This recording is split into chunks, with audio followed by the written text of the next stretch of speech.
phobia of water. It is said she was afraid to wash her hair and had recurring nightmares about drowning. It's brutal. It came true, so she was actually warranted in all these fears. This would be like if you were eaten by a shark. Oh, I'm sorry. This would be like if you were eaten by a I shark. thought for a second we were talking about the interactions. I made the mistake of thinking of the most apex predator, and I forgot that you were afraid of one of the lesser predators. So yes, No, I'm gonna let this slide because I truly do believe that the bear is the most dominant animal. Yeah, it's the most dominant all-terrain animal in Europe. It's a killing machine. yeah, pop that thing in the ocean. See how it goes. On Wood's 18th birthday, she went on a date with actor Robert Wagner, later star of television series Heart to Heart, who was 26. Married in 1957, but divorced just a few years after. Wood married and divorced later in her life. Married Robert Wagner once again in 1972. Wood herself had said that she believed in the requirements of in the future. People had told her what to do her whole life.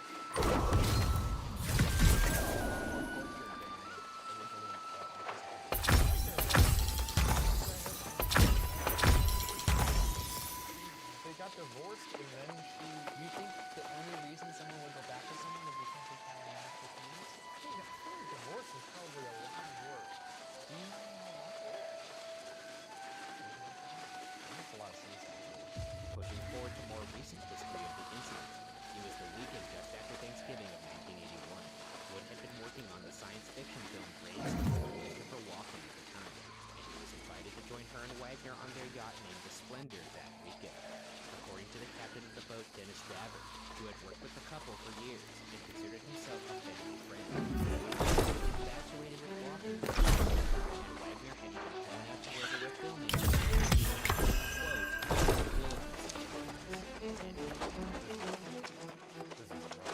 be fair, Coach, I'm actually a little curious about that. I have a hard time imagining someone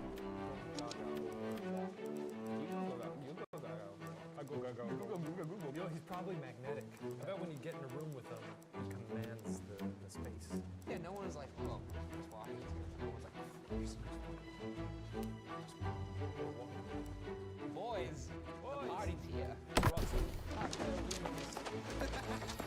Though, Wagner was not the only one with jealous. At the same time, reports say Wood was separated from jealousy over Wagner's exterior romance with his heart-to-heart co-star Stephanie Powers. They were on the yacht around noon on Friday, November 27th, about 2 days before Wood would be found dead. Everyone on the boat, including the ship's captain Davern, had been drinking for much of the weekend. On that Friday night, Wagner and Wood argued. Davern was concerned and asked Walken to get involved. Walken is known to have refused to intervene, saying, quote, "Never get involved in an argument between a man and a wife," end quote. Davern ended up taking Wood ashore that night in the yacht's 13-foot inflatable dinghy named the Prince Valiant, and they slept at the Pavilion Lodge Hotel in Avalon. The first time Davern was questioned about this night, he lied, saying that all four of them had stayed on the yacht. The police, however, already had evidence that they had not been on the boat the first night, so Davern was prompted to tell the truth. He went on to say that he and Wood spent the night in the same room, but they just drank wine and went to sleep.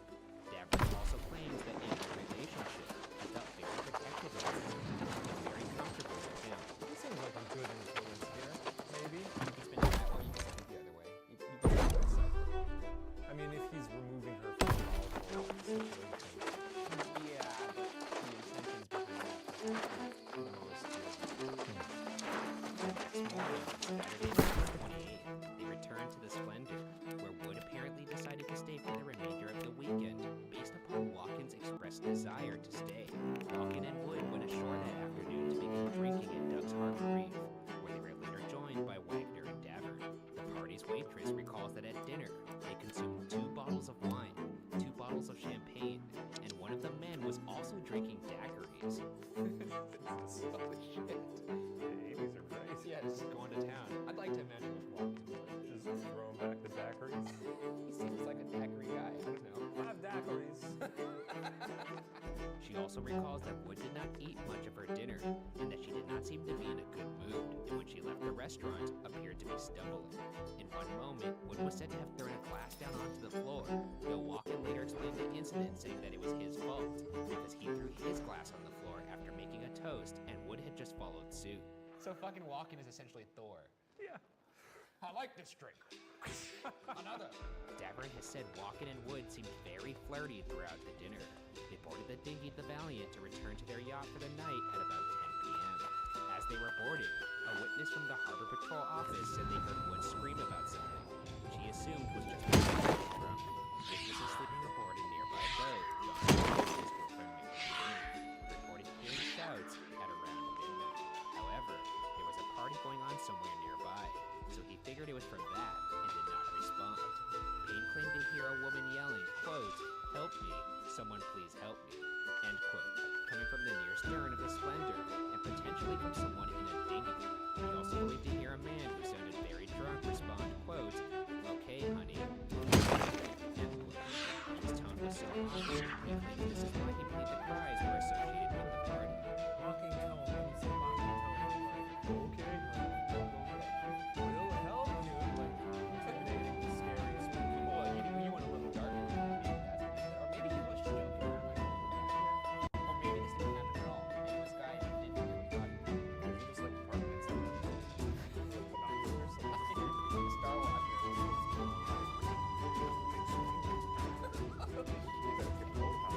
Reports say there was a non-violent argument aboard the yacht soon before Wood disappeared. Wagner has said that he and Walken did have a political debate that he began at dinner, that they continued while aboard the yacht. He describes the event saying, quote, "There was no fight, no anger, just a lot of words thrown around like we hear in most political discussions. Natalie sat there not saying much of anything, looking bored. She left us after about a half hour, and we sat there talking for almost another hour. Then I went to kiss her goodnight." Dr. Mason.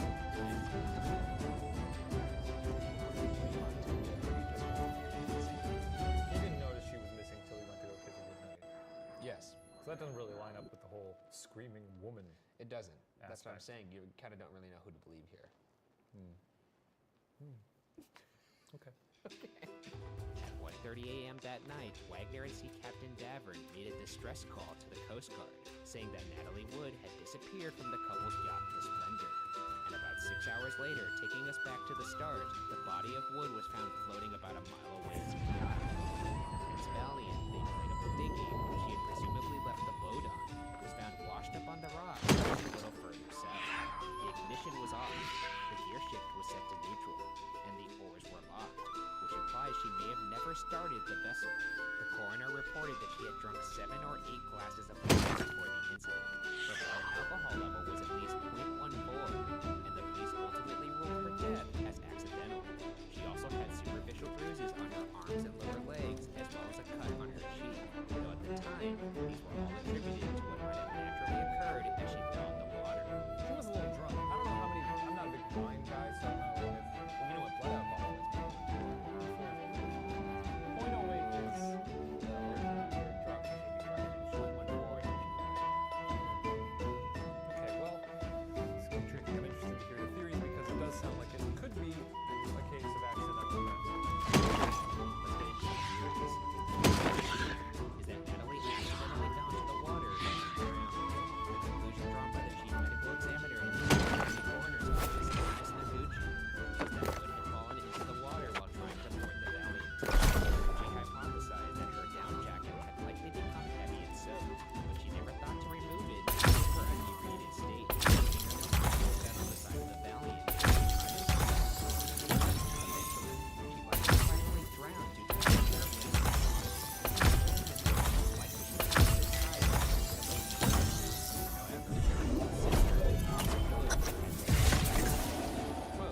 My sister was not a swimmer and did not know how to swim, and she would never go to another boat or to shore dressed in a nightgown and socks. End quote. I guess if she's spent her whole life being afraid of water and she can't swim, Probably put on a life vest. well, why would she even? Nightgown, no less. Nightgown, no less. That's why it's strange. I guess when I'm drunk, I I've done tend to, some stupid things. I guess I would attempt to do something that I'm kind of be scared of, but going back to my fear of bears, I would never go hit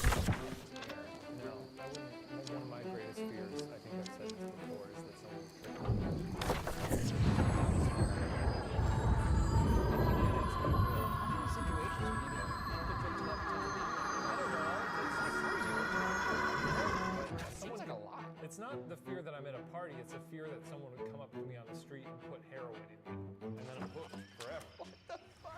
Speaking of the nightgown and socks, Robert Wagner also said in a 1986 biography, quote, "It was only after I was told that she was dressed in a sleeping gown, heavy socks, and a parka that it dawned on me what had really occurred.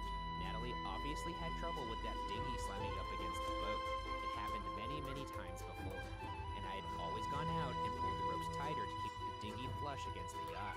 She probably skidded on one of the steps after untying the ropes. The steps are slick as ice because of the algae and seaweed that's always clinging to them. After slipping on the steps, she hit her head against the boat. I only hope she was unconscious when she hit the water." End quote. Maybe she did just slip. Wagner sounds like he's putting forth a pretty solid theory. Anytime someone has a very hyper-detailed account of what happened, that makes them Here's what free to must go. have happened. Here's what must have These 40 things in succession. Exactly. However, some have criticized this theory, as the Valiant was a rubber dinghy, which according to Noguchi would make very little noise when they bumped the yacht. Additionally, Noguchi reported forensic evidence, including the untouched algae on the swim step. It appeared that Wood may have been attempting to board the dinghy, rather than adjust the rope. Police investigators also found broken glass in the Splendor's main salon, which Wagner attributed to the rough seas, a possible factor in why Wood may have fallen into the water. However, it's here that the testimony of Captain Davern differs. He claimed that Wagner grabbed and smashed a wine bottle after going into a jealous rage over Wood and Walken's interactions. He claims Wagner exclaimed, quote, "Jesus Christ, what are you trying to do? Fuck my wife?" End quote. So you could see where the two accounts of what happened are drastically different. I just don't understand what the captain would have. Why would he make this up? True, unless he was, here's another term, unless he was in love with Wood and jealous of Wagner. So, you can spin anything you want, depending on what do you think Christopher Walken said when he said that? No! Oh, Bobby. Bobby. You're mice. Strangely, despite blaming the rough seas at first, Wagner admitted to having broken the wine bottle that night in the salon in his autobiography in 2009. Weird that his memory got clearer Yeah. almost 30 years later. And with that, let's get into the next theory, that there was foul play involving Robert Wagner. Before we move forward, it's worth noting that Davern is an unreliable witness for a variety of factors, including that it took years for him to come forward with what he says is the truth. Additionally, he seemed to release bits of information to the tabloids in the years following the incident in a relatively unsavory way. That being said, on the whole, many factors of his story ring more consistent with testimony of other witnesses and other evidence. In fact, Walken's description of what happened when they returned to the boat is also closer to Davern's than Wagner's. Walken claims an argument broke out between Wood and Wagner over Wood's time spent away from family, to which Walken defended Wood at first, but then stepped outside rather than get further involved. When he returned, the two had made amends. Davern also describes events this way, but instead of Wood and Wagner making up, he states he also heard the two continue to argue where he was on the bridge of the boat, and even claims he heard the dinghy being untied. He claims there was then silence until Wagner returned at about 11:30 p.m., looking, quote, tousled and sweating profusely, as if he had been in a terrible fight, an ordeal of some kind, end quote. Davern also says that Wagner discouraged him from turning on the floodlights or starting up the engine in any attempt to search for her, saying that Wagner said he didn't want to alert the people nearby. Yeah, I would not want to be this captain. I gotta say though, after hearing this account, the one person who I didn't expect to just be very innocent, fucking Walken seems like he was just chilling. He was just, he was just trying to fuck somebody's wife. Davern has since said that he has always believed something malicious may have occurred to Wood, as he believes she would have never tried to go to shore alone, and feels sure if she did want to return, she would have had him take her, as she had the night before. Based on new information, including information from Davern, the case was reopened in 2011. In 2012, the LA County Coroner's Office changes the causes of death from, quote, accidental drowning, end quote, to, quote, drowning and other undetermined factors, end quote. The new report casts more questions on the nature of the bruises and abrasions on Wood's body, positing that they likely had to have been on her body before Satyavajiswaru. The chief medical examiner said in the report, quote, the location of the bruises, the multiplicity of the bruises, lack of head trauma or facial bruising support bruising having occurred prior to entry in the water. Since there are unanswered questions and limited additional evidence available for evaluation, it is opined by this medical examiner that the manner of death should be left as undetermined. End quote. Well, it's good to re-examine these cases like this every now and then because the investigators nowadays aren't big heart-to-heart fans. Was Heart to Heart that big of a thing? Was Wagner that big of a star? I feel like I'd have watched it. It was about a husband and wife detective team? Honestly. I'm gonna check it out. Okay, when you do that, you report back to me. Heart-to-heart and Gypsy. Gypsy, you gotta say Gypsy. Watch Those this. two. I hope these are on Netflix. As of 2013, the LA County Sheriff's Department spokesman Steve Whitmore had described the case as, quote, open and ongoing. Nothing definitive has closed it, end quote. However, he had also previously stated that Wagner is not a suspect. Natalie's sister said, quote, I can't imagine that he, Dave Wagner, purposely would have done anything to hurt Natalie. However, I know things happen when there is too much drinking and fighting, end quote. I'm surprised her sister defends Wagner. Does she though? She says. Well, the thing that she said is very interesting about how, when everybody's drunk, I can't imagine ever murdering someone. Even when you drink, you can't imagine murdering No, someone? I'm saying even drunk. But I ate a pumpkin once when I was drunk. I just took a bite out of a pumpkin. You're a weird dude. Eating pumpkins, afraid of people sticking you with heroin needles. That's a rational fear. That is not irrational. Yes, it is. No, it's not. What are you talking about? Natalie I don't know. These are the musings of a paranoid man. Whether or not he was responsible, Wagner claims to feel responsible in part for her death, in that he did not notice she was gone sooner. Christopher Walken has spoken on the incident as a whole, officially saying, quote, the people who are convinced that there was something more to it than what came out in the investigation will never be satisfied with it. The truth is, there's nothing more to it. It was an accident, end quote. Dwayne Rasher, the former lead police investigator on the case, still says, quote, I can't tell you exactly how she got in the water, end quote. In the end, the tragic passing of Natalie Wood will continue to confound the world. The familiar faces involved only add to the mystery, and unfortunately, we may never know what truly happened to Natalie that night, as the case of Natalie Wood will remain unsolved.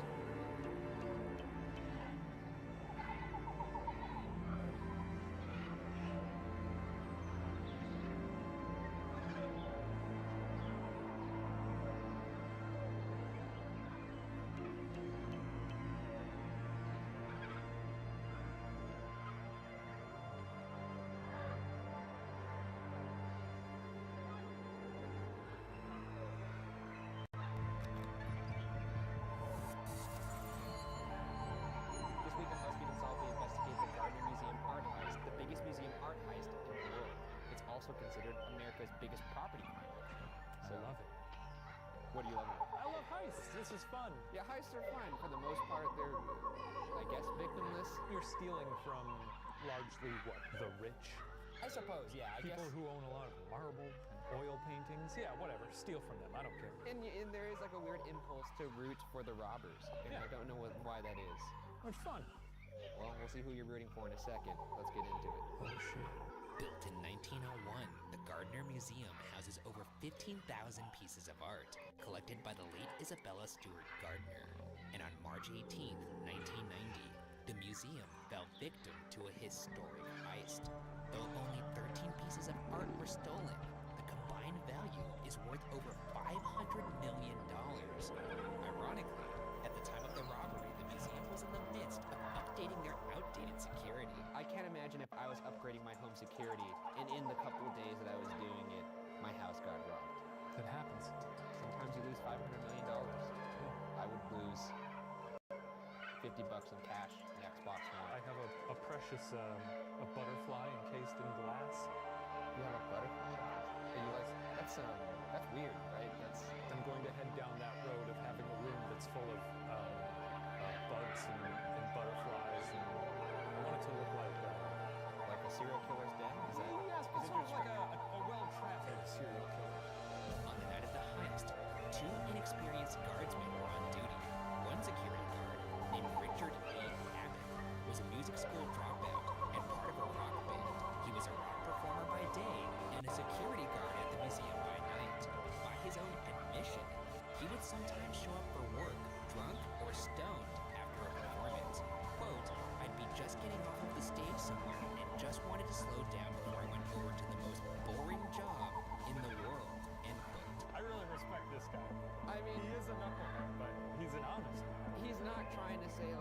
tried my best. This was my passion, this job. I took it very seriously. He's very forthcoming with, yeah, I didn't really like this Because job. how often does a heist happen? It truly must be the most boring job in the world. Though, Abbott insists he was sober the night of the robbery. Around 12:54 a.m., a half hour before the thieves had successfully entered the building, a fire alarm went off on the third floor of the museum. When it was investigated, there was no fire. Whether this was part of the thieves' scheme is unknown.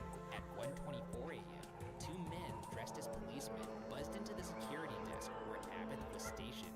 The men stated that they were responding to a disturbance call and demanded entry. There were St. Patrick's Day parties happening in the neighborhood, so a disturbance call made sense to the security guard Abbott. Also, Abbott added that he wanted to avoid getting arrested because he had tickets to a Grateful Dead concert later that day. This guy has all the correct motivation. I love that he says he's high all the time except for this one day. He's like, yeah, I'm always stoned. I wasn't that day. And that his priorities, I know that he's got a fucking Dead show to go to. And here's the thing, if he was this forthcoming with police officers who may charge him for criminal offenses, I have to imagine he was this forthcoming in the job. So it's almost on the museum themselves for hiring this man. Abbott buzzed the two policemen through the employee entrance, violating museum protocol. Then, one of the men said to Abbott, quote, "You look familiar. I think we have a default warrant out on you. Come out here and show us some identification." Abbott was tricked to leave his control desk, which has the only button that would immediately alert the police. He was then instructed to face the wall and to stand spread eagle. Abbott recalls that as he was being handcuffed, he found it odd that he was not frisked beforehand, and it dawned on him that this could be a robbery.